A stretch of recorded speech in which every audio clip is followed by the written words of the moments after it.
안녕하십니까. CD규민 군사TV 디펜스 브리핑입니다. 자, 오늘도 아주 중요한 군사무기 관련 소식 보겠습니다. 중국이 9월 3일 천안문 광장에서 전승절 기념식을 합니다. 태평양 전쟁 승리했다 이거죠. 80주년. 자, 여기에 열병식을 당연히 합니다. 하는데 정말 있어서는 안 되는 무기가 지금 리허설 현장에서 공개가 됐어요. 바로 인류 금단의 무기라고 할 수 있는데, 자, 이걸 그런데 러시아와 북한도 가지고 있다고 선언했어요. 그런데 중국도 가지게 됩니다. 그러면 우리 대한민국 주변에 있는 적성 국가들 그리고 적국들이 다 이 금단의 무기를 가지게 되는데 어떤 내용인지 이 우려를 담아서 살펴보도록 하겠습니다. 자, 5가지 단신 먼저 보겠습니다. 러시아는 M1A1 에이브람스 전차 킬러라고 할 수 있는 FPV 드론을 하루에 1000대 생산하는 체제를 갖췄다 라는 소식에서부터 러시아는 30년 만에 처음으로 신형 구축함을 설계한다, 곧 착공한다 라는 소식까지 보도록 하겠습니다. 첫 번째입니다. 지난 2024년 초 우크라이나군의 M1A1 전차를 일격에 파괴해 러시아가 에이브람스 킬러라는 별명을 붙인 피라냐 10 대전차 자폭 FPV 드론을 공장 대량 생산형으로 제조 중이며 하루 1000대 이상을 만들어 일선에 보급 중이라는 소식입니다. 러시아는 이 드론이 제어모로 대응할 수 없는 무선 FPV 드론이라며 전장을 제압하는 게임 체인저라고 주장하고 있습니다. 나토 8개 국가의 공동 투자를 통해 획득할 예정이었던 E7A 웨치테일 조기 경보기 도입 사업이 전면 재검토된다는 소식입니다. 나토가 최소 17대, 회원국 개별 구매분 포함 최대 40대까지 도입하려던 E7A의 가격 상승과 미 공군 도입 취소 발표에 따라 해당 사업을 전면 재검토하고 유럽산 조기 경보기 대체 모델을 물색 중이라고 밝혔습니다. 미국이 중국과 러시아의 원자력 잠수함을 원거리에서 은밀하게 탐지하기 위한 AI 기반 신형 수동 소나 시스템을 알레이버크급 이지스 구축함에 통합하기 시작했다는 소식입니다. 현재도 최강의 수중 소나 시스템으로 불리는 AN/SQR-19 MFTA를 대체하는 예인형 소나인데요. 탐지 거리와 정밀도가 기존형의 2배를 초과하는 엄청난 성능을 가지고 있는 것으로 전해지고 있습니다. 에스토니아가 제작하는 하이브리드 모듈식 보병 시스템, 즉 무인 지상 차량에 40mm 고속 유탄 기관총을 장착한 무인 전투 차량을 공개했습니다. 스스로 전장을 달리면서 1100m 범위 내의 보병과 경장갑차 부대에 고속 유탄을 퍼붓는 로봇인데 이 시스템이 곧 우크라이나 전장에 대량 배치된다는 소식입니다. 러시아가 30년 만에 처음으로 신형 구축함 개발 작업이 진행 중이라고 밝혔습니다. 러시아는 소련 붕괴 이후 단 한 척의 구축함도 개발하거나 건조한 적이 없었는데요. 러시아는 기존의 노후 구축함과 순양함들을 대체할 중대형 전투함 설계 작업이 거의 마무리 단계에 있다며 곧 건조 작업이 시작된다고 밝혔습니다. 네, M1 전차를 일격에 격파했다라는 그 FPV 드론을 하루에 1000대 생산한다. 1000대, 와, 꽤 많은데요.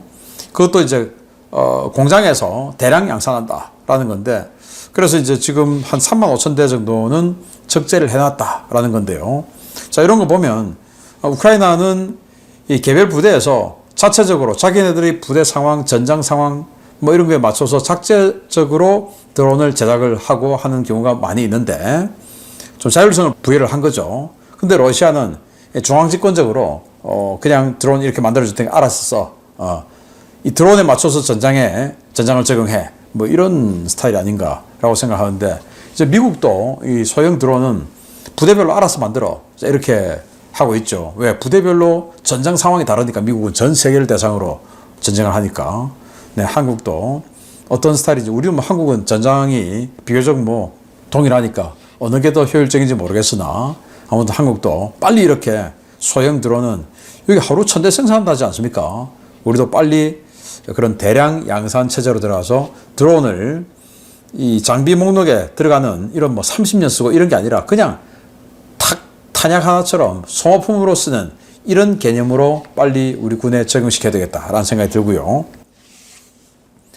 자, 나토가 지금 E3 조기 경보기 쓰고 있죠. 그걸 이제 E7 우리 한국에 쓰는 거하고 비슷한 거죠. 그 E7으로 도입하려고 했는데 최근 미 공군이 도입 사업을 엎으려고 하고 뭐 이러고 있으니까 의회에서 지금 반대하고 있습니다만은, 그러니까 우리 나토도 안 한다. 왜? 그 스타트를 프랑스가 했어요.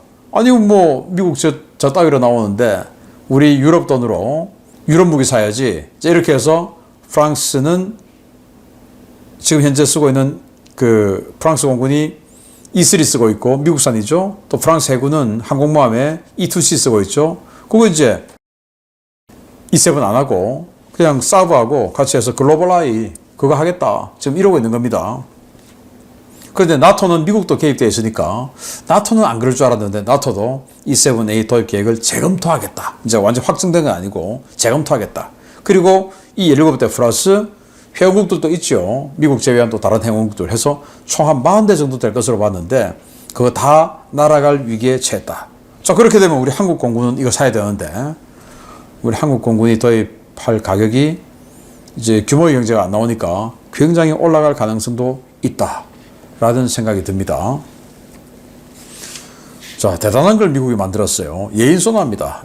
예인소나를 끌고 다니는 예인소나인데 이게 기존 예인소나가 알레이버크가 끌고 다니는 예인소나가 80km를 탐지하는데 지금 새로 개발한 게 150km를 탐지한다고 합니다. 그리고 오탐률도 5% 미만. 그리고 AI가 분석한답니다. 지금은 음탐사가 다 자기 경험과 뭐에 따라서 다 분석. 아, 이 소음은 수계다. 아, 이 소음은 화물선이다. 아, 이 소음 뭐야? 이거 중국 군함이잖아. 이렇게 하는데 이제 앞으로는 AI가 해가지고 AI가 뭐 돌려가지고 아, 이거 군함. 그것도 중국 군함. 이렇게 판별을 내준다는 겁니다. 그래서 과거에는 오탐률이 15에서 20% 됐는데 이제는 오탐률이 5% 미만이랍니다. 와, 이제 잠수함에 또 군함에 이 음탐사 좀 사라지는 건가요? 아니면 적어지는 건가요? 아무튼 그렇고 멀티스태틱이니까 끌고 다니면서 패시브로 그냥 끌고 다니고 여기에서 들어온 걸 다른 항공기나 이런 데서 또 다른 데 있는 구축함에서 받아가지고 공격하고 뭐 이런 시스템도 되고. 자, 그러면 이제 이런 소나를 예인 소나니까 무인 수상정이 끌고 다니면서 계속 이제 바시앱이나 이런 데서 끌고 다니면 자기네들은 뭐 대잠 이 신호를 소나 신호를 분석할 수 있는 어떤 장비들이 없어도 멀티스태틱이니까 해상 소개기 또 다른데 좀 멀리 떨어져 있는 군함 이런 데서 받아 쓸 수 있죠. 그러면 완전히 이 소서스 라인이 없어도 이제는 봉쇄가 되지 않겠냐라는 생각이 드네요. 자, 에스토니아가 이거 잘 만들었어요. 기존에는 이 중간에 비어 있어가지고 여기다가 군장 같은 거 싣고 또 탄약 박스 실어가지고 전방에 나가 있는 우크라이나군에게 탄약 보급해주고 식량 보급해주고 뭐 이런 거 썼어요. 그리고 또 구급 앰뷸런스 용도로 썼고 여기다가 이제 부상자 실어가지고 보내고 이런 걸 썼는데 다시 또 에스토니아가 여기다가 마크 19 바로 40mm 유탄 기관포죠. 우리 쓰고 있는 거 그걸 장착했어요. 지금 동영상 보시면 뭐 그렇게 해가지고 가다가 퉁퉁 쏩니다. 기관총 쏘는 거하고 이렇게 40mm 유탄포 쏘는 거하고는 차원이 다르죠. 또 중간중간에 또 철갑탄 들어있으면 경장갑 차량 또 때리죠. 뭐 여기 뭐 동영상은 그냥 한 발씩 쏘지만 이거 퉁퉁퉁퉁 쏠 수 있습니다. 이거는 제법 덩치도 작고 하니까 제법 무서운 무기가 되지 않겠냐. 이제는 완전히 드론, 전투 로봇 이 시대가 되었다 라는 생각이 듭니다. 이제는 전투원보다는 전투 로봇을 드론을 조작하는 이 오퍼레이터가 더 많이 필요한 상황이 오지 않았나 라는 생각도 듭니다. 러시아가 냉전 끝난 이후에 그러니까 1991년 이후에 구축함이란 것을 만들어 본 적이 없어요. 지금 러시아 해군이 쓰고 있는 뭐 슬라바급, 뭐 또 우달로이급, 소브르멘니급 이런 거 전부 소련 시절에 만들었던 겁니다. 다 거의 구축함이죠. 그런데 지금 러시아 군함 신형 나온 거 보면 다 호위함이에요. 아드미럴 고르시코프, 아드미럴 그레고르비치 이런 거 다 호위함입니다. 5,000톤 안 되는 거.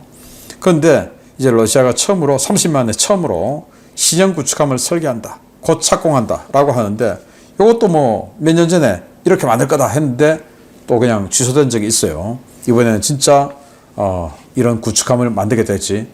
요즘 뭐 현대 들어와서는 구축함 호위함 큰 어떤 차이가 없어졌어요. 근데 러시아 같은 경우는 구축함이다 그러면 아마 10,000톤급 정도는 되지 않을까라는 생각이 듭니다. 자, 주요 소식 보겠습니다. 냉전이 격화되면서 양 진영 모두 상대 진영을 초토화시키기 위한 전략무기 개발에 박차를 가하고 있는 가운데 중국이 러시아의 인류 종말 무기를 모방한 금단의 무기를 개발 중인 사실이 확인됐습니다. 미국은 물론 동북아시아 인접국들에게 엄청난 위협이 될 것으로 보이는데 대책 마련이 시급하다는 지적입니다.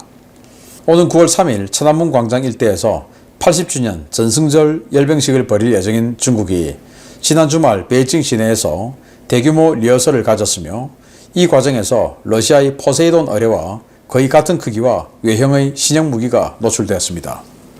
중국이 AJX-002로 명명한 이 신무기는 대형 트레일러에 실려 시내를 가로질렀는데요.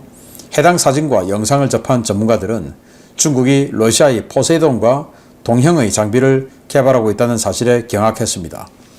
해군 전문지 네이발뉴스의 잠수함 전문가 HI 서튼은 최근 사냐 해군기지와 다롄 해군기지 일대에서 시험 운항이 관측된 함정과 비슷하다라며 현재까지 해당 무기체계는 4대가 목격된 바 있다라고 전했습니다.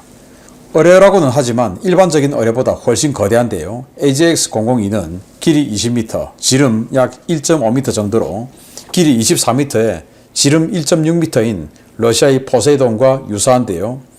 HI 서튼을 비롯한 전문가들은 이 어뢰가 원자력 동력원과 핵탄두를 가진 대륙간 핵어뢰 시스템일 가능성이 높다고 보고 있습니다. 중국의 이러한 핵어뢰는 유사시 미국 본토 해안이나 괌, 하와이를 공격하고 동중국해 이북으로 접근을 시도하는 미국 항모전단에 대한 원거리 핵공격 임무에 투입될 가능성이 높아 보이는데요. 인접한 러시아와 북한에 이어 중국까지 유사 무기체계를 도입하는 최악의 상황에 한국도 대응책 마련을 서둘러야 한다는 경고가 쏟아지고 있습니다. 지금 중국이 전승절 80주년 기념 열병식 리허설을 한창 하고 있는데, 자, 이런 게 나왔어요. 자, 트럭에 트레일러에 싣고 다니는데 길이가 한 20m로 보인답니다. 자, 그런데 여기 뒤에 스크류가 있어요. 스크류. 그 스크류를 또 에워싸고 있죠. 전형적인 잠수함 형태입니다. 근데 잠수함은 아니죠. 사람이 안 타니까. 그럼 뭐 이렇게 생기면 어뢰죠. 근데 어뢰는 이렇게 크진 않죠. 왜? 잠수함에 장착해야 되는데 잠수함만한 어뢰가 있으면 됩니까? 그건 뭐냐? 핵어뢰다. 바로 포세이돈 같은 핵어뢰다. 그래서 포세이돈이 24m 길이에 지름이 1.6m, 그리고 지금 중국이 공개한 이 AJX-002, 이게 20m 길이에 1.5m. 비슷하다는 겁니다. 이게 뭐냐? 핵으로 추진하니까 이 동중국해 사냐에서 발사를 해도 이게 경로점 다 인식해가지고 당연히 무의미죠. 바시앱 통과해서 태평양 관통해서 하와이 앞에서 터질 수도 있고 진주만 앞에서, 그리고 더 가서 핵어뢰니까 핵이니까 뭐 지구 몇 바퀴도 돌 수 있죠. 계속 가서 캘리포니아 앞바다에서 터질 수도 있어요. 그리고 내부에는 핵탄두가 장착된 거예요. 그러면 수중에서 강력한 핵폭발이 일어나면 지진이 생기겠죠. 그리고 쓰나미가 생기겠죠. 그래서 미 서부 해안을 그냥 뒤덮어버리는 거예요. 또는 하와이를 뒤덮어버리고 괌을 뒤덮어버리는 거예요. 그런 무기를 만들었다. 그런데 이걸 중국만 만들었냐? 러시아가 먼저 만들었어요. 포세이돈. 그리고 중국, 러시아만 있냐? 북한도 있어요. 해일. 해일은 이제 덩치가 이거보다 한 절반 정도 되는데, 해일은 누구 공격하려고 만들었겠어요? 우리 공격하려고 만들었겠죠. 그리고 미군 증원부대 공격하려고 만들었겠죠. 자, 우리 주변국들이, 우리 적성국들이, 또 적국이 전부 이런 인류 금단의 무기, 핵어뢰를 만들어서 우리 해안에 쓰나미를 일으키려 하고 있습니다. 여기에 대해 우리도 똑같은 거 만들자, 이건 아니고, 이런 것들을 사전에 차단하는, 저는 그래서 가장 필요한 전력이 공격원잠이다. 헌터킬러 해야 되니까 빨리 공격원잠 만들어야 되겠다라는 생각을 한 번 더 해보는 장면입니다. 마치겠습니다. 감사합니다.